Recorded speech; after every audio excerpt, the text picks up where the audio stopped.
चारों जुग प्रताप तुम्हारा হই পরসিদ্ধ জগত উজিয়ারা। তুলসীদাস রচিত হনুমান চালিসার এই চৌপাইটি না জানি আমরা কতবার পড়েছি। এই চৌপাইয়ের অর্থ হল 4 যুগ ধরে তোমার অর্থাৎ হনুমানজির প্রতাপ বর্তমান থাকবে, অর্থাৎ হনুমানজি এই কলিযুগেও বর্তমান আছেন। কিন্তু আপনাদের মনে একটি প্রশ্ন আসে যে ভগবান হনুমান কি সত্যি আজও বেঁচে রয়েছেন? এটাও অনেকে প্রশ্ন করেন, আদৌ কি রামায়ণে বর্ণিত চরিত্রগুলো বাস্তবে ছিল, না সেগুলো কাল্পনিক? আজকে আমি কতকগুলি বিষয় আপনাদের সামনে তুলে ধরব, সেগুলি শোনার পর সিদ্ধান্ত নেবেন আপনি। নমস্কার বন্ধুরা, জিয়া সিংহ ব্লগে আপনাদের সবাইকে স্বাগত জানাই। আশা করি হনুমানজির কৃপায় আপনারা সবাই ভালো আছেন এবং আমিও ভালো আছি। তো আজকের ভিডিওটি খুবই গুরুত্বপূর্ণ হতে চলেছে, তাই একটাই অনুরোধ, আপনারা পুরো ভিডিওটি দেখবেন। দয়া করে স্কিপ করে দেখবেন না, তাহলে অনেক তথ্য জানতে পারবেন না। এবং যদি ভিডিওটি ভালো লাগে দয়া করে একটি লাইক করবেন, আর আমার চ্যানেলে নতুন হয়ে থাকলে চ্যানেলটি সাবস্ক্রাইব করার জন্য অনুরোধ জানাচ্ছি। তো চলুন মূল ভিডিওতে যাওয়া যাক। প্রথমেই যেটি বলবো, দলুকাণ্ড সঞ্জীবনী পর্বতমালা। একবার রাম রাবণের যুদ্ধে রামচন্দ্র সমেত গোটা বানর সেনা প্রচণ্ডভাবে আহত হয় এবং লক্ষ্মণ প্রাণ হারান। হনুমানজির উপর দায়িত্ব পড়ে হিমালয় থেকে সঞ্জীবনী বুটি আনবার। তো হনুমানজি সঞ্জীবনী বুটি সঠিকভাবে চিনতে না পারায় গোটা গন্ধমাদন পর্বত তুলে নিয়ে আসেন। গোটা পর্বত তুলে আনবার সময় সেই পর্বতের কিছু অংশ 5টি জায়গায় পড়ে। এই পর্যন্ত আমাদের সকলেরই জানা। আর এটাও আপনারা সবাই জানেন যে রাম রাবণের যুদ্ধ হয় শ্রীলঙ্কায়। তো পর্বতের টুকরো যে জায়গায় পড়েছিল সেই 5টি জায়গা বর্তমানে শ্রীলঙ্কায় অবস্থিত। এই 5টি পর্বতকে একসঙ্গে সঞ্জীবনী ড্রপ বলা হয়। ঠিক সেই রকমের এক পর্বতের সন্ধান আজকে আমি আপনাদের দেব। শ্রীলঙ্কার কুরুনেগোলা জেলার হিরিপিতিয়া গ্রামে অবস্থান করছে দলুকাণ্ড পর্বত। এই পর্বতের কিছু আশ্চর্যজনক বৈশিষ্ট্য রয়েছে।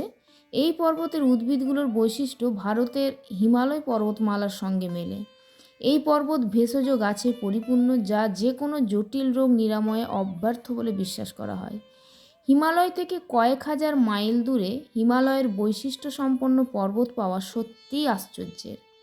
আরও 4টি শ্রীলঙ্কার পর্বত যেখানে গন্ধমাদন পর্বতের অংশ পড়েছিল। উত্তর শ্রীলঙ্কায় জাফনায় কাচ্ছাতীভু দ্বীপ। 2 নম্বরে বলবো মান্নানের কাছে থাল্লাডি। 3 নম্বরে বলবো অনুরাধাপুরা এবং পোল্লন্নারুয়ার মধ্য তিরিগালা। আর 4 নম্বরে বলবো উনাউয়াতুনা রুমাসাল্লা। আজ থেকে সহস্র শতাব্দী বছর আগে লেখা রামায়ণ। কারো পক্ষে অযোধ্যার বসে থেকে শ্রীলঙ্কার ভৌগোলিক চিত্র পাওয়া সম্ভব ছিল না। রামায়ণ যদি কাল্পনিক কোনো গল্প হয়, তাহলে কি করে একজন অযোধ্যায় বসে সহস্র মাইল দূরে শ্রীলঙ্কার ভৌগোলিক চিত্র নির্ভুলভাবে তার লেখায় বর্ণনা করতে পারেন? এটা একটু ভেবে দেখবেন। এরপরে যেটি বলবো, হনুমানজির বিশালাকার পদচিহ্ন। ভারতের অন্ধ্রপ্রদেশের লেপাকি সহ মালয়েশিয়া, শ্রীলঙ্কা, থাইল্যান্ড সহ বিভিন্ন জায়গায় বিশালাকার পদচিহ্নের হদিশ পাওয়া গেছে।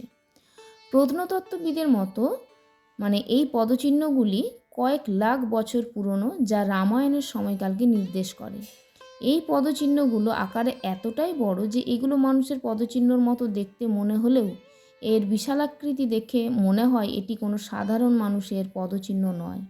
অনুমান করা হয় এটি হনুমানজির পদচিহ্ন। এর উপর আরও একটি প্রশ্ন আসে যে পদচিহ্নগুলির আকৃতি বিভিন্ন জায়গায় বিভিন্ন রকম। এর উত্তরে বলা যায় যে হনুমানজির অনিমা ও গরিমা সিদ্ধির প্রয়োগে বিভিন্ন সময় দেহের আকৃতি বড় বা ছোট করবার ঘটনা রামায়ণে বর্ণিত রয়েছে। তাই তার পদচিহ্ন বিভিন্ন জায়গায় বিভিন্ন আকৃতি বা বিভিন্ন রকমের দেখা যায়। আর এই পায়ের ছাপগুলো কোনো বিশালাকার মানুষ, এ ব্যাপারে কারো কোনো সন্দেহ নেই। আর ভারত এবং শ্রীলঙ্কায় যে সমস্ত পায়ের ছাপগুলি বর্তমান, সেগুলো সবগুলোই রামায়ণের কোনো না কোনো অংশে বর্ণিত গল্পের যে স্থান তার খুব কাছে অবস্থান করছে। আর এই সব প্রমাণ দেখে কি ভাবছেন যে গোটাটাই কাকতালীয়, নাকি রামায়ণ শুধুমাত্র কাল্পনিক একটি গল্প আর হনুমানজির অমরত্ব প্রাপ্তিও একটি মন ভোলানো গল্প? কি বলবেন, হনুমানজি আজও আমাদের মধ্যে রয়েছেন? সিদ্ধান্তটা কিন্তু আপনাকেই নিতে হবে। এরপরে বলবো যে প্রতি 41 বছর পর পর হনুমানজি এখানে ফিরে আসেন। রামচন্দ্র স্বর্গলোকে ফিরে যাবার পর হনুমানজি মনের কষ্টে অযোধ্যা থেকে দক্ষিণ ভারতে চলে আসেন। সেই সময় তিনি শ্রীলঙ্কার মাথাঙ্গ নামক উপজাতির কাছে কিছুদিন ছিলেন।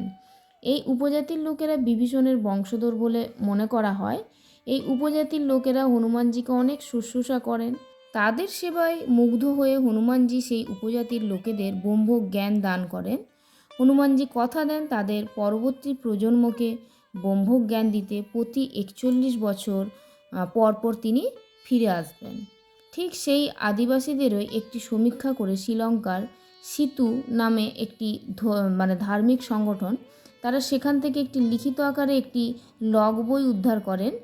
সেখানে হনুমানজির সঙ্গে সেই হনুমান লীলা লিপিবদ্ধ আছে। ওই সংস্থা সেই কথোপকথন অনুবাদ করার চেষ্টা করছে।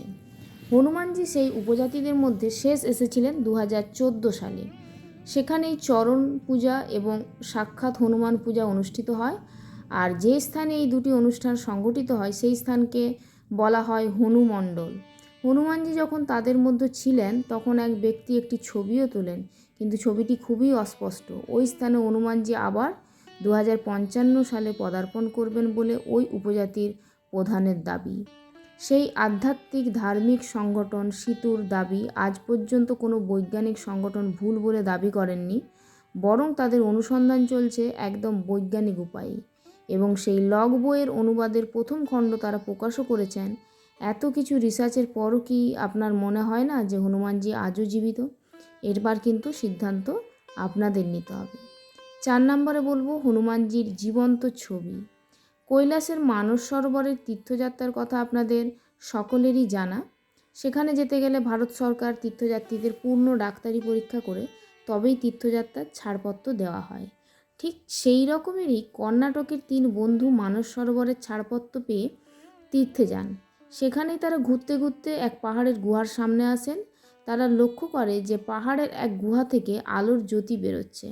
তাদের মধ্যে থেকে এক বন্ধু সেই গুহার দিকে এগিয়ে যায় এবং ক্যামেরা বের করে গুহার ভেতরের ছবিও তোলে। ছবি তোলার সঙ্গে সঙ্গে সেই ব্যক্তির মৃত্যু হয়। পরে তার বন্ধুরা সেই ক্যামেরার রিলটি প্রকাশ করাতে সবাই হতবাক হয়ে পড়ে। সেখানে দেখা যাচ্ছে যে হনুমানজির মতো দেখতে কোনো এক প্রাণী হাতে কোনো এক বই পড়ছেন। প্রাণীটির যে লেজ দেখা যাচ্ছে সেটা আধ পোড়া। বইটি আর কোনো বই নয়, বইটি হলো রামায়ণ। সব দেখে শুনে বোঝা যায় যে ছবিটি আর কারো নয়, ছবিটি মহাবীর হনুমানের। এবার অনেকে বলবেন যে ওই ব্যক্তির মৃত্যু আকস্মিক এবং ছবিটি এডিটিং করা। তো এর উত্তরে বলবো যে কৈলাস ধাম যেতে গেলে ভারত সরকার দ্বারা তীর্থযাত্রীদের পুরোপুরি ডাক্তারি পরীক্ষা করিয়ে তবেই ছাড়পত্র দেওয়া হয়ে থাকে। তাই সেই মৃত ব্যক্তিরও যথাযথ ডাক্তারি পরীক্ষা করেই তবেই ছাড়পত্র দেওয়া হয়েছিল। মাথায় রাখবেন যে খুব ভালোভাবে শারীরিক সুস্থ না হলে ছাড়পত্র দেওয়া হয় না। তাহলে সেই রকম সাবলীল এক ব্যক্তির আকস্মিক মৃত্যু সত্যিই আশ্চর্যের। আর 1998 সালে আজকের মতো এত ভালোভাবে ছবি এডিটিং করা সম্ভবও ছিল না। তাই সব দিক দিয়ে বিচার করলে বোঝা যায় যে ছবিটি একদম অকৃত্রিম। হনুমানজি আজও আমাদের মধ্যে বেঁচে থাকার এই জলজ্যান্ত উদাহরণের পর আপনার কি মনে হয় যে হনুমানজি অমর? এটা কিন্তু আপনাদের সিদ্ধান্ত নিতে হবে। এরপরে যেটি বলবো, বিভিন্ন সময়ে মনীষীদের দ্বারা হনুমানজিকে দর্শনের দাবি। রামায়ণ হয়েছিল ক্রেতা যুগে আর মহাভারত সংগঠিত হয়েছিল দাপর যুগে। এই দুটো যুগের মধ্যে কয়েক লক্ষ বছরের পার্থক্য রয়েছে, কিন্তু আমরা মহাভারতে হনুমানজিরও উল্লেখ পাই। তো কলিযুগে বিভিন্ন সময়ে বিভিন্ন নামকরা ব্যক্তিদের কাছে হনুমানজির দর্শনের কথাও শুনেছি। তাদের মধ্যে রয়েছে ঋষি মাধবাচার্য, তুলসীদাস, রাঘবেন্দ্র স্বামী এবং সত্য সাই বাবা। ইনারা হনুমান দর্শনের সময়কাল সম্পর্কে একটু ধারণা দিই। ঋষি মাধবাচার্য দর্শন করেছিলেন ত্রয়োদশ শতকে। সেখানে তুলসীদাসের দর্শনের সময়কাল হলো ষোড়শ শতক এবং সত্য সাই বাবার 19বিংশ শতক। এই সমস্ত মহান লোকেদের হনুমান দর্শনের দাবি কখনোই নাকচ করা যায় না, কারণ তারা সকলেই ছিলেন পার্থিব সুখ বর্জিত মহাপুরুষ। ইনারা কখনোই নিজেদের স্বার্থে মিথ্যা প্রচার করবেন না। তাই বলা যায় যে হনুমানজি আজও জীবিত আমাদের মাঝে। তার প্রমাণ আমরা বিভিন্ন সময় বিভিন্ন মনীষীদের হনুমানজি দর্শনের মধ্য দিয়েই পেয়ে থাকি। এছাড়াও আমেরিকার মায়া সভ্যতা বা চীনের আদি গ্রন্থতে হনুমান স্বরূপ দেবতার উল্লেখ রয়েছে। তাহলে কি হনুমানজি আজও আমাদের মাঝে জীবিত থাকার তত্ত্বটি একেবারে উড়িয়ে দেওয়া যায়? এই সিদ্ধান্ত কিন্তু আপনাদের নিতে হবে। তো বন্ধুরা, এখানে বর্ণিত সমস্ত ঘটনাগুলি সব দিক দিয়ে বিচার করে সিদ্ধান্ত নেবার দায়িত্ব আপনাদের। যে রামভক্ত পবনপুত্র হনুমানজি কি সত্যিই আজও আমাদের মধ্যে বেঁচে রয়েছেন নাকি সব চরিত্রই কাল্পনিক। তো যাই হোক বন্ধুরা, আজকে এই ভিডিওটা এখানেই শেষ করব। জয় হনুমানজির জয়, জয় বজরংবলীর জয়। যদি ভালো লাগে দয়া করে একটি লাইক করবেন, আর চ্যানেলে নতুন হয়ে থাকলে চ্যানেলটি সাবস্ক্রাইব করবেন। পরের বার নতুন কোনো ভিডিও নিয়ে দেখা হবে। ধন্যবাদ।